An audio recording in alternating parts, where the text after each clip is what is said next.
नमस्कार, मैं हूं doctor Rajesh Kesari, total care control east Delhi में सीनियर फिजिशियन और डायबिटीज़ स्पेशलिस्ट हूं। आज मैं आपके साथ चर्चा करना चाहता हूं बुखार के बारे में, ख़ास तौर पे डेंगू बुखार के बारे में। इस समय ऐसा मौसम है कि जगह जगह घर घर में लोगों को सर्दी ज़ुकाम बुखार की बीमारी हो रही है। तो इस बुखार की बीमारी की बहुत सारी वजह हो सकती हैं। ये कॉमन वायरल फीवर भी हो सकता है, टाइफॉइड का बुखार भी हो सकता है, लेकिन ये डेंगू बुखार भी हो सकता है। तो इसके बारे में हम आपसे आज बात करेंगे। सबसे पहले तो डेंगू होता क्या है? अब तो हम सब लोग जानते ही होंगे कि डेंगू एक वायरल इन्फेक्शन है जो एडिस एजिप्टी मच्छर के काटने से होता है, और ये डेंगू इसलिए बोलते हैं कि ये डेंगू वायरस का नाम है।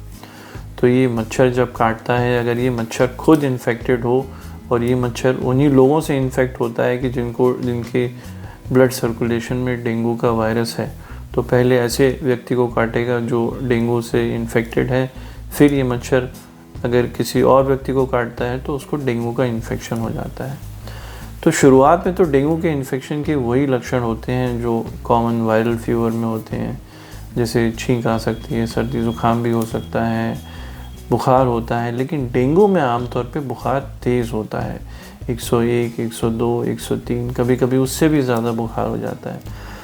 इसके साथ में कॉन्स्टिट्यूशनल सिम्टम्स होते हैं, जैसे कि शरीर में दर्द बहुत होता है, पेट में दर्द होता है, कमज़ोरी बहुत हो जाती है, आदमी से बिल्कुल चला नहीं जाता, पेट में दर्द होता है, पेट में सूजन होने लगती है, उल्टी होने लगती है। तो डेंगू की वजह से बॉडी के अंदर बहुत सारी कॉम्प्लिकेशन हो सकती हैं, जैसे डेंगू का वायरस बॉडी के अंदर जाता है और डिफरेंट ऑर्गन्स में मल्टीप्लाई करता है, जैसे गॉल ब्लैडर में सूजन हो सकती है, पित्त की थैली में सूजन हो सकती है, पेट में पानी भरने लगता है, और अगर डेंगू की वजह से टॉक्सीमिया हो जाए तो ब्लड वेसल जो हैं वो उनमें ऐसी प्रक्रिया होती है कि सारे शरीर में सूजन होने लगती है, जगह जगह स्वेलिंग हो जाती है, लंग्स में पानी भरने लगता है, पेट में पानी भरने लगता है।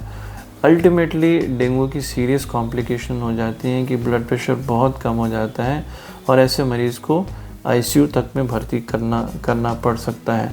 तो लेकिन ये सबको नहीं होता। ऐसा ना सोचे कि अगर एक बार डेंगू हो गया तो ये सबको होगा। ये बहुत ही कुछ लोगों को होता है, ख़ासतौर पे उनको जिनको पहले डेंगू हो चुका है और दूसरी या तीसरी बार डेंगू का इन्फेक्शन हो रहा है, और कुछ ख़ास प्रकार के डेंगू के वायरस होते हैं जिनकी वजह से ऐसा होता है। तो सबसे पहले तो हमें ये ध्यान रखना है कि अगर बुखार 2-3 दिन से है, तेज़ बुखार है, शरीर में दर्द हो रहा है, लाल लाल निशान शरीर पे पड़ रहे हैं, या कहीं पे शरीर में खुजली हो रही है बुखार के साथ, तो ये डेंगू हो सकता है। डेंगू की जांच करानी है। आमतौर पे जांच आजकल दिल्ली जैसे शहर में सभी जगह हो जाती है, तो डेंगू की जांच ज़रूर कराएं अगर आपको 2-3 दिन से बुखार है तो। अब आप इसमें क्या इलाज कर सकते हैं अपने आप से? तो पैरासीटामोल की गोली लें बुखार उतारने के लिए, ये आप ले सकते हैं, इसको लेने में कोई हर्ज नहीं है। लेकिन आम तौर पे जो केमिस्ट से खुद जाके आप दवाइयाँ लेते हैं, सेल्फ मेडिकेशन करते हैं, या जो अनऑथराइज्ड डॉक्टर्स को दिखाते हैं, इंजेक्शन लगवाते हैं, ये डेंगू में बिल्कुल नहीं करना चाहिए, क्योंकि इसके साइड इफ़ेक्ट और कॉम्प्लिकेशन हो सकते हैं। और अगर डेंगू हो भी जाए तो ये घबराने की बात नहीं है। ज़्यादातर लोगों में डेंगू होने से कोई ख़ास समस्या नहीं होती। डेंगू एक सेल्फ लिमिटिंग इलनेस है, वो अपने आप में ठीक हो जाती है। डेंगू में एक चीज़ होती है कि जो ब्लड में प्लेटलेट्स होते हैं उनकी मात्रा कम होने लगती है, इसीलिए हम सब लोग डेंगू से बहुत डरते हैं। और जब डेंगू की एपिडेमी फैली थी तब प्लेटलेट्स की शॉर्टेज हो गई थी, क्योंकि हर व्यक्ति जिसके खून में प्लेटलेट की मात्रा कम हो रही थी, सब लोग दौड़े दौड़े जा रहे थे, अस्पतालों में भर्ती हो रहे थे और प्लेटलेट चढ़वा रहे थे। तो ये याद रखें, घबराएं ना, क्योंकि हर उस व्यक्ति को जिसके प्लेटलेट कम हो रहे हैं, प्लेटलेट चढ़ाने की आवश्यकता नहीं होती। प्लेटलेट चढ़ाने की आवश्यकता, मरीज़ को अस्पताल में भर्ती रखने की आवश्यकता उन्हीं को होती है जिनको कुछ डेंगू की कॉम्प्लिकेशन हो रही हो, जैसे जिनका ब्लड प्रेशर बहुत कम हो रहा हो, जिनको मल्टी ऑर्गन फेलियर हो रहा हो, जिनको ब्लीडिंग हो रही हो।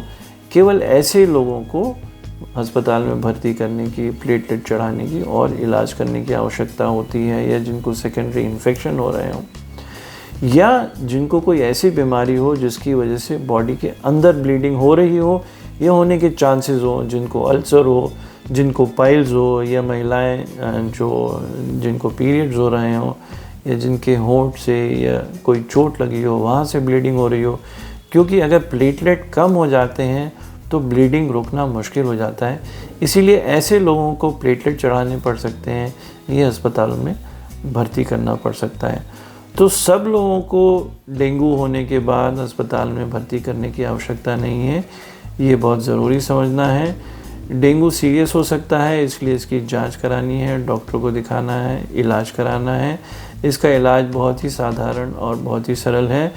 आप जो अपने आप से कर सकते हैं, पानी खूब पीना है, जैसे पानी, जूस, नारियल पानी, इलेक्ट्रोलाइट, ORS सॉल्यूशन, इसका आप खुद से सेवन करें, ये बहुत ही आपके लिए फ़ायदेमंद होगा। जो 3-4 दिन या ज़्यादा 5 दिन का समय होगा जिसमें डेंगू में बुखार तेज़ होता है, कमज़ोरी होती है, ऐसे में आराम करें, बाहर ना निकलें, ऑफिस में ना जाएं। ये सेल्फ लिमिटिंग इलनेस है, ये अपने आप ही ठीक हो जाती है। घर का नॉर्मल खाना खाएं। बहुत सारे लोगों को जिनको डेंगू हो जाता है तो वो कुछ इलाज जैसे पपीते का पत्ता या उसका पानी लेना या बकरी का दूध लेना, एक समय में ये बहुत प्रचलित हुआ था, लेकिन इससे लोगों को नुकसान बहुत होता है और इन सब चीज़ों से कोई ऐसा फ़ायदा नहीं होता कि वो इतना बड़ा जोखिम लिया जाए।